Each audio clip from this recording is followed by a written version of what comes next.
We're talking about social networks, we're talking about the internet.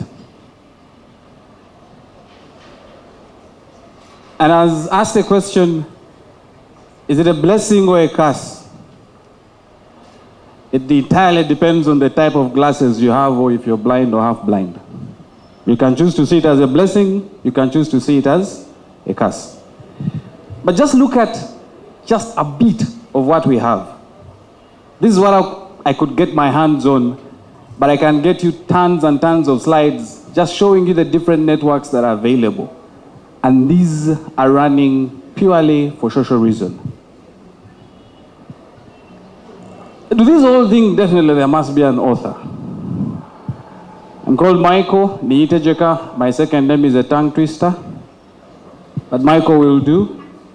I have an address. I work with Makerere University. It makes sure that I have bread and butter on my table, and that is my email address.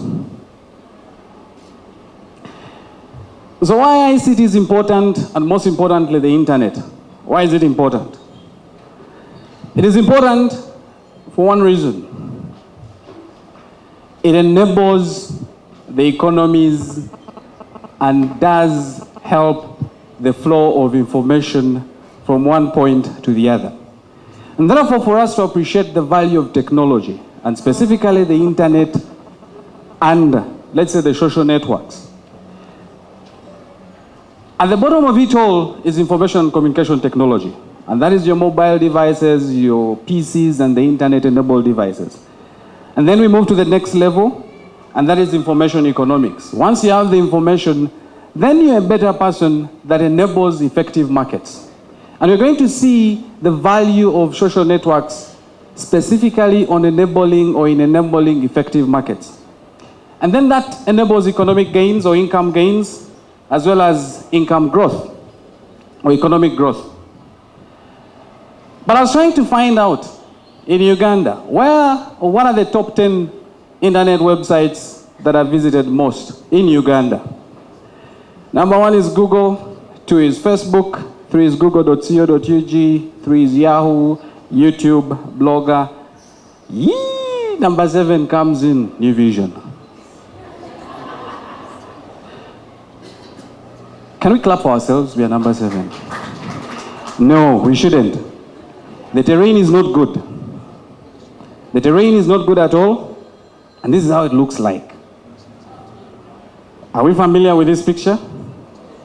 Are we familiar with this picture? You can call it Kampala, somebody else can think it is not out of this city, but what I'm trying to say, in terms of internet and usage, we are still in murky waters as a country. And the reason is this: if we are going to get to where we want to be and have this kind of road with the traffic that we need, we must have content. If you remember the first 3 sites that I did mention that have traffic here, Google, Yahoo, google.co.ug, Facebook, the only difference that makes them unique as websites is one thing: content, period. So we must push content. I imagine a number of us here having or work with companies that have websites, but the last time you saw that website is when you had the formal launch.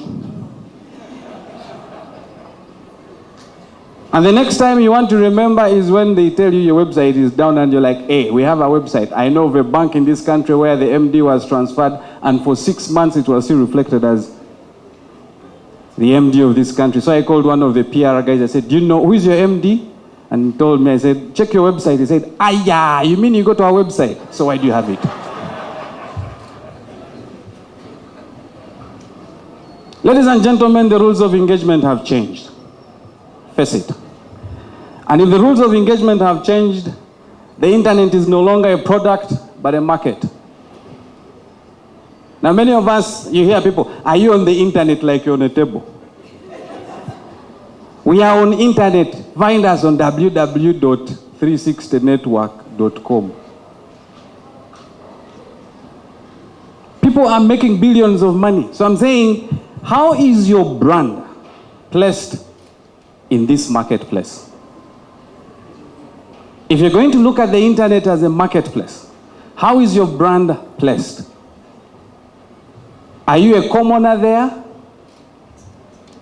Or you're a unique product that everybody wants to go back and forth to visit? Take it or not. You can choose to believe it or you don't want to believe it. Technology is converging. I have heard of organizations where they are saying we have banned Facebook in our organizations.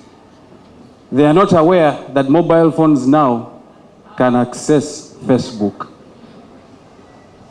So somebody is on the phone and you think this person is texting, the person is giving you an update. I was checking my Facebook profile and I have a brother and he was saying, wow, this piece of meat is just yummy. And the other person said, which restaurant are you at? Well, ask me another time. Do you see marketing taking place? Do you see marketing taking place? Because of that convergence, I no longer have to go to the PC.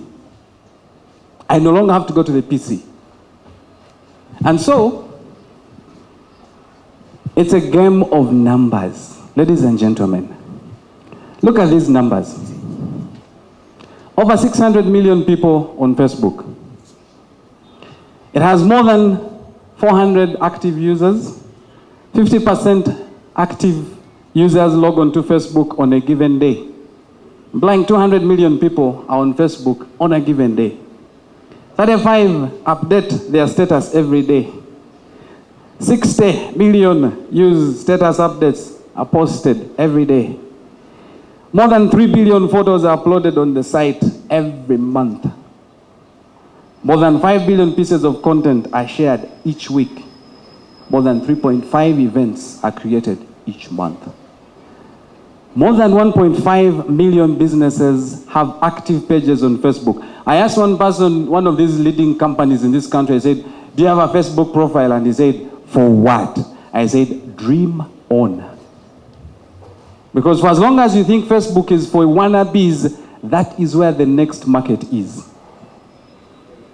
And there are 257, 420 Facebook users originating from Uganda.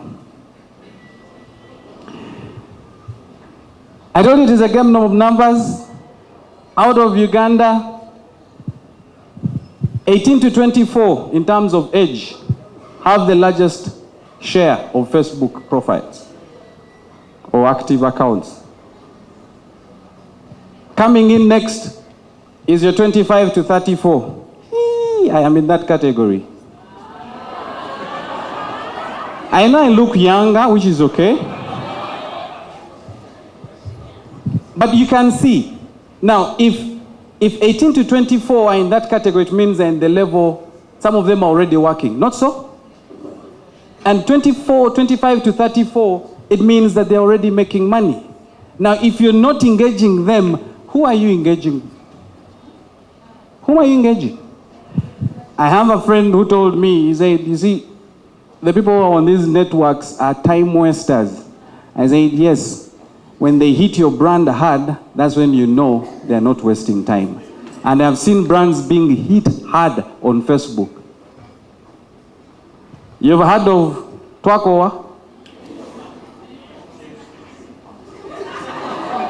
I didn't want to talk about that one because... And then the distribution, you have 65% male and then 35% female. We need to do something there. The social networks have a viral effect.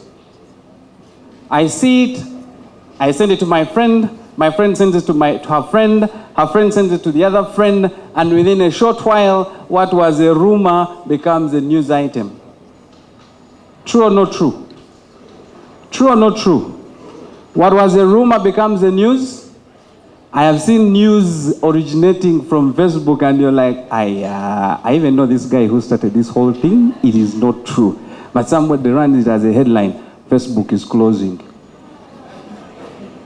And then we start connecting. Facebook is closing. How can I survive? I cannot believe Facebook is closing. What are my thoughts?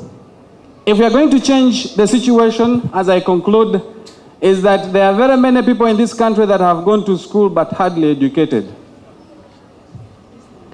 You see those guys, the second line? The BlackBerry holders, but with a post office mentality. You have a BlackBerry, you only check your email once a month, once a week. We remember during Chogam when people were given BlackBerries, and you'd meet them and you say, I have this thing, but and you're like, so why do you have it? Then a project mentality. Everything must run as a project. I attended one government meeting and they were saying they want to create a government portal. And I said, guys are already doing stuff here.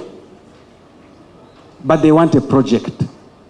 Project plan, project proposal, implementation unit. When you look at the budget, you're like, really? Mainstream internet in our thinking. Many of us are not yet thinking internet, especially at the leadership levels. You can't be a CEO and you have a website and you don't know what content is on your website. It's not acceptable. Just shows that internet is still somewhere tucked in the technical guy's place. It is not, the website is not part and parcel of the products of the organization. And having a website is no indication that you understand its potential. There are very many organizations with websites, but they don't clearly understand the potential of the internet. We have a website. What is on your website? Does it reflect what people think about you? And then there are these people in this country who think there are not very many internet users in this country, so why waste time on the website? Wait a minute. We are no longer Uganda. You're dealing with a global market space. By the time somebody comes to Uganda, he has done a Google about your hotel, and he has seen the TripAdvisor, and whatever trash they've written about your hotel, they will never get there. And you go to a hotel owner and you tell them, have you heard of TripAdvisor? What does it do?